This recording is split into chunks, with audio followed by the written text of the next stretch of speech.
Great place to be, but thank you so much, Kevin and the team here, for organising this. I'm Nigel, the Chief Programme Officer with Rainforest Alliance, based in New York.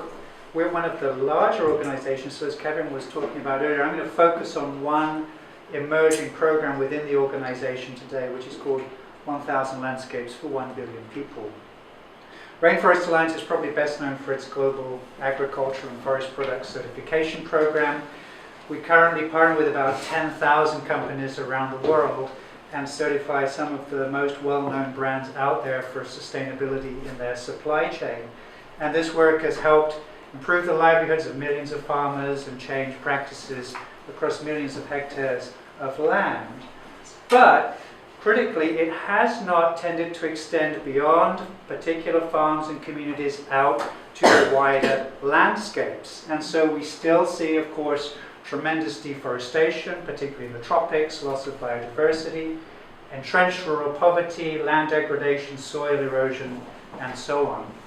And so in parallel, we also have a landscapes program which has developed a number of programs around the world. The most well-known is our work in the Mayan Biosphere Reserve in Guatemala. We've been there for 20 years, working with communities. Rates of deforestation have been reduced to about zero, almost no forest fires, and thousands of jobs created in those communities connected to sustainable supply chains with forest products and agricultural products. And over the last couple of years, I've really taken a lot of time to ask myself, how can we scale up that work? Because we've only achieved that kind of success literally in 3 or 4 places around the world. It's impressive locally, but it's not getting us there.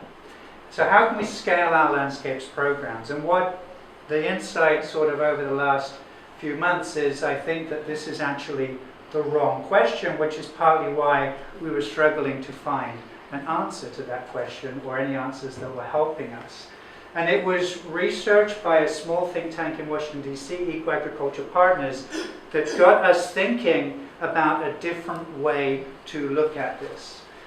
They've been looking at this for about 15 years and handily documented pretty easily about 500 places around the world where you've got local communities, government and others coming together and already doing landscape scale management, but largely invisible to the international community, to donors, to groups like ours and others. And so the question that we're now trying to address is, how can we support and sustain these existing and emerging local landscape partnerships, not how we can do more of this ourselves, which maybe doesn't sound like a big change, but it's actually a very fundamental shift in the way we're looking at things, and it parallels some of what others were talking about this morning.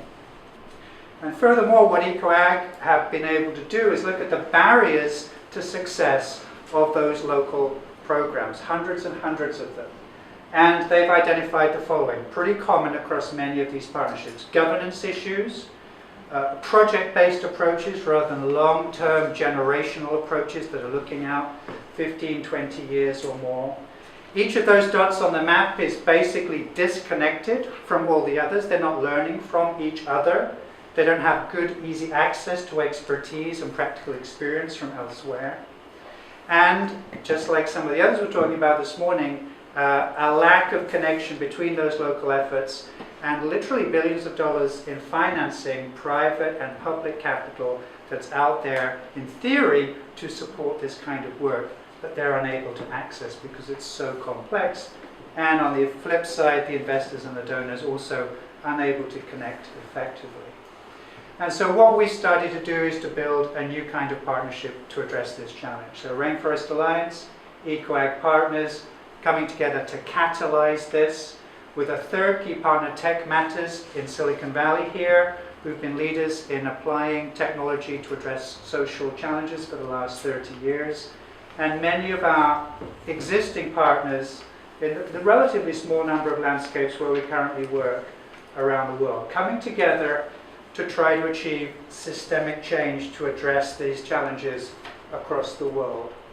And that involves reimagining the governance, new types of partnership between the global players who typically dominate because they can access the resources and so on, and the local organizations. We want to be working hand in hand on an equal footing as we develop this.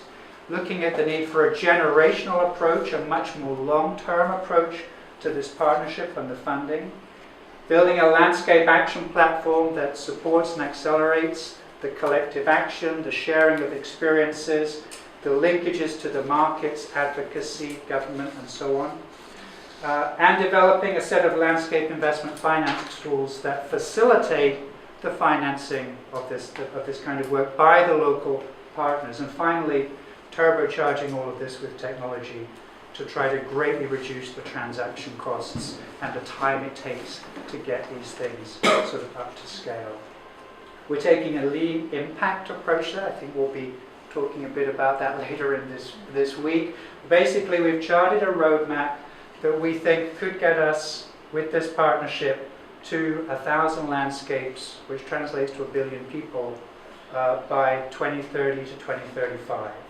Where we are right now is in this critical initial phase of designing, testing, iterating, testing our assumptions and so on, convening the different potential partners and starting to build this. And we would love you to join us in this effort to help us think this through and help us get through this initial critical phase. A number of foundations are talking to us about supporting this initial phase, so we're off and running, but a lot of questions still to answer on this. Thank you very much.